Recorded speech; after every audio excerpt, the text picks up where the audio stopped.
Randy, over here. First of all, congratulations on the victory. What are your initial thoughts after a performance like that? Thank you. I thought it was cool. I thought, I went out there, had fun. I showed my diversity. I showed that perseverance. I'm tired of showing perseverance. but it was fun, man. It was fun. I went in there, did my thing. The big, bad, powerful monster, you know what I mean? Chaos with the power. It's reminiscent of Ali Frazier, you know what I mean? Or Ali Foreman type, all weekend. I've been listening to Ali talk, watching him build up to that fight. So in my mind, I went in there and said, there's an ox fighter versus a matador. I was the ox, he was the ox, I was the matador. Or butterfly, if you watch on the ox, you ever see an ox or like the buffaloes and the butterfly's on his head and he's just trying to hit the butterfly, but can't do any damage because the butterfly is just so light and whatever. So that was the mindset, just be light, be a butterfly, float, do what I do. So then I have to ask you about that round two. I mean, Daniel Cormier was using phrases like looks comfortable in there, changed things, making Chaos look uncomfortable. So what changed between rounds 1 and 2 that just came out like that? My coach, man, Sensei Nardu, I went back to the corner and he saw that, he said, listen, man, show these people who you are, show what you do in the gym, show you're giving them too much credit, and me going in there, I did give him a little too much credit, I felt he was super dangerous, so I was a little rigid and apprehensive at first, but then my coach calmed me down and said, listen, you see what he has, man, be you. Don't worry about what he's going to do. He has to worry about you. Go out there and show who you are, and that's what I did. When you were slipping punches in there in that second round, was that just because you had, like you said, you've apparently been listening to a lot of Muhammad Ali, and then you're just kind of pulling a Max Holloway Ali in there in round 2. So what was going through your mind during that? If you watch me train, man, that's what I do. That's what I do. At that point, my mind is just empty and I'm just flowing. I'm just doing what I do, having fun. I'd like to think I got some of the best boxing in this division, so that's what I was just flowing, doing, having fun. Were you surprised it was a split decision? No, I got knocked down.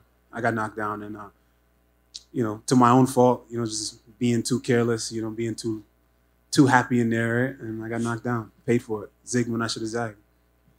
Then finally, are you at the point of your career where you keep racking up these wins that you can start asking for a specific opponent, specific dates and this and that, or do you still just taking them as the UFC presents them to you?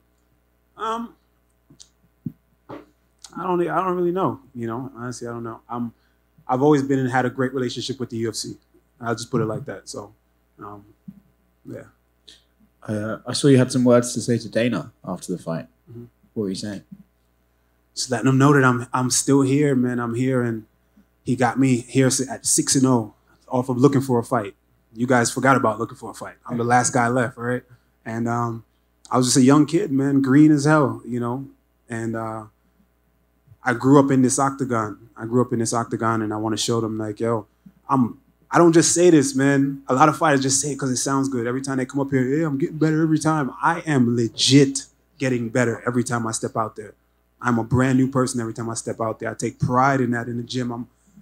I'm grinding. I'm fully dedicated, man, to just evolving and being the best that I could be in this sport and leaving my mark. So you can see it, that I'm getting better every time. And I just wanted to let Dana know, yo, don't overlook me, man. I'm here. Don't forget about me. I'm still here, and I grew up in this octagon. I'm still growing.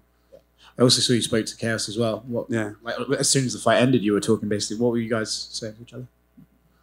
That's mostly for us.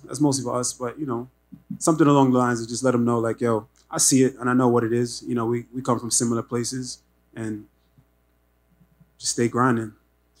Favorite Muhammad Ali quote? Float like a butterfly, sting like a bee. Rumble, young man, rumble. What was the initial response when you were talking to Dana? Did he give me any sort of feedback after you kind of said that stuff? I mean, what is he saying when you're saying this stuff to him? He smiled. He said I looked great. He said my movement was phenomenal. And I looked great. He loved it. When you look at the shows like the Contenders and stuff like that, I mean, like you said, you went through looking for a fight. It had its own hubbub when that show came out. If things were different and say you didn't make on that show, would you have rather been in the same sort of format where it was like the Contenders? You think the Contenders guys are maybe getting a little bit more hype from the get-go? Yo, they blew by me, man. They blew by me. They kind of smoked looking for a fight. But listen, man, I'm the one looking for a fight alum that's still here, and we holding it down, man. So all those Contender Series guys, come get some. Like you said, you persevered out there again. You maybe want to get more of those quick finishes that you've had in the past. Mm-hmm. When you go out there and the final scores are read and you get your arm raised, the crowd kind of was voicing their displeasure as well. Mm-hmm. Does that stuff ever get to you, knowing what you had to get through that fight? Does that sort of annoy you that they maybe feel that way, or is that you just saying, they maybe just were rooting for the other guy? Exactly. You said it. It doesn't bother me. I think that they're rooting for the guy. Khaos is a popular dude. He bursted on the scene. He made a lot of noise, and I stole some of that thunder. That's their guy. A lot of times when you got your guy and you're with your guy, you're with them through thick and thin. A lot of fans are with their guy. And it was a close fight. You know how it is in MMA. So it doesn't really bother me. I know what's up. I know what it was in there. When you go back and watch and count them strikes, you see me smacking them up. And another thing, I know the fighters you're always so busy working on your skills that you're going to use in the cage, but the game has changed so much over the years. There's so much of this social presence and how much you have to build your brand. How do you find the time to try to balance between improving yourself as a fighter and improving yourself as a brand and still trying to fit it all in together? I have a lot of help. I have a lot of help. I got a YouTube channel, Rude Boy TV. You get to see all the ins and outs in the backstory of everything. I got a good team around me, man. I'm on Twitch, and I'm not only gaming, I got a podcast. So I'm grinding, man. I'm just trying to cover all aspects of it. You need a good team. I got a good team to help me balance everything else so I can focus on fighting. Do you have a favorite platform that you're kind of out there on? I love Twitch. That's where I do my podcast. Shout out to the pro and the bro. Shout out to my Discord. And my Discord is the Rude Gang. So shout out to the Rude Gang. I'm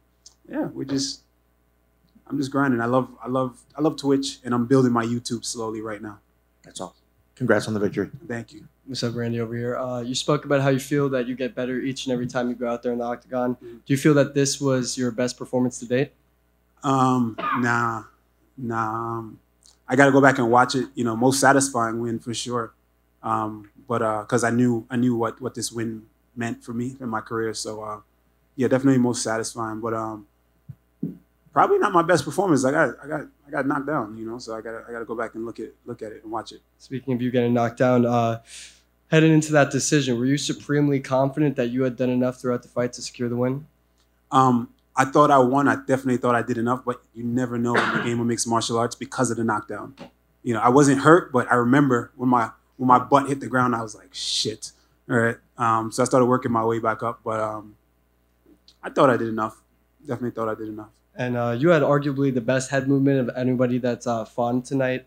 You spoke about trying to emulate Muhammad Ali and in your training, but was there a bit of a heightened focus on head movement in your training camp? No, I wasn't trying to emulate Muhammad Ali at all. I just took inspiration from the quotes and the things that he said, the fact that he was going up against a big bruiser and a puncher, similar to the type of opponent I went up against. So that was more so it. If you watch my career and been watching my game, I'm from a boxing background. I try to be as slick as possible. Check out my YouTube, Rude Boy TV. You see me in there getting it in and focusing on my head movement. My Instagram, you see me working my head movement. It's just my fight style. And lastly, of course, you knew about Khaos's power, but he looked a lot calmer in this fight than he has in previous fights. Did that surprise you at all, and did he differ at all from what you had expected going in? No. I tend to do that to people, man. I think it's different when you're in there with me. It looks one way on TV. It looks one way in front. But when guys are in there with me, a lot of times they're very apprehensive, And a guy like Khaos, I knew I was going to be able to lull him just based off of my reach, my speed. I think that those things present problems, So a lot of guys, if you look at even my last fight, my last opponent, he was a guy that started fast and knocked people out. But when he got there with me, he was very tentative because it's hard to close the distance on me. Congrats on the win. I'll check out the Twitch. Thank you, brother. Randy over here. 3 in a row, man. 3 W's. Looking good, feeling better, improving clearly. Any thought of maybe getting one, maybe running one back maybe with Luke or Price and getting one of those back? Absolutely. I think about it from time to time. From time to time, people ask me that question too. Maybe not so, Nico. You know what it is, man. If everybody knows what it is, you go back and watch that fight. I don't have to say it. It is what it is. But Luque, yes. But right now, he's ahead of me, and I just got to work my way. I'll get there. Thank you.